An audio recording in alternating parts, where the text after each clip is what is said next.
37 அடுத்து ஒரு வார்த்தை. இயேசு ஜீவன் போல ஜீவனை தந்தார். நல்லா கவனிக்கணும்.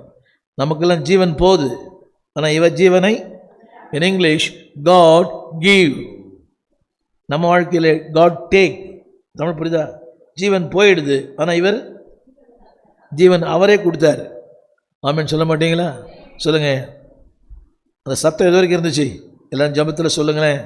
ஆண்டவர், இந்த சத்தம் எது வரைக்கும் இருக்கணும்? இது வரைக்கும் இருக்கணும்.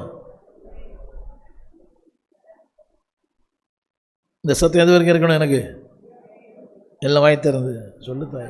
இந்த சத்தம் எது வரைக்கும் இருக்கணும்? சாகிற வரைக்கும் சத்தம் இருக்கணும். சாகும்போது நல்ல சத்தம் போட்டு பாட்டு பாடி தான் சாகணும். கணீர் கணீர் இருக்கணும் சத்தம். ஆமேன். தொண்டையை கட்டக்கூடாது. ஆமேன். எப்படியா மகா? உங்களுக்கு தெரியுமா, வாழ்வின் கடைசி கட்டம், வாழ்வின் முடிவு எல்லாமே போயிடுச்சு. Nothing is there. சரீரத்தில் என்ன இருக்கணும்? ஒன்று கூட இல்லை. எல்லாமே போனால் கூட எது போல? சத்தமாக சொல்லுங்க, கரங்களை உயர்த்தி.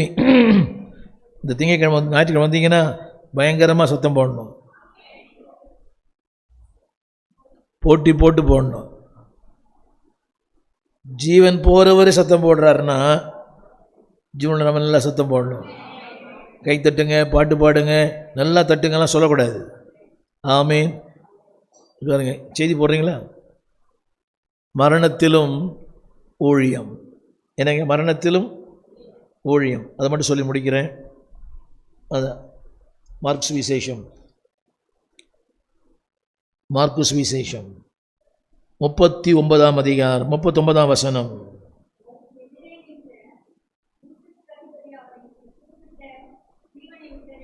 என்ன பாருங்க ஒரு நிமிஷம்.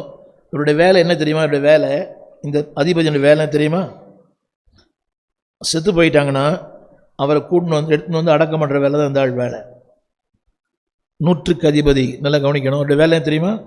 அறையப்படுகிறவனை கீழே கொண்டு வந்து நல்லா குத்தி, நல்லா பார்த்து, உயிர் இருக்குதா, செத்து போயிட்டா சொல்லி இன்னும் கொஞ்சம் குத்தி அடக்கம் பண்ணப்படுது ஒரு வேலை.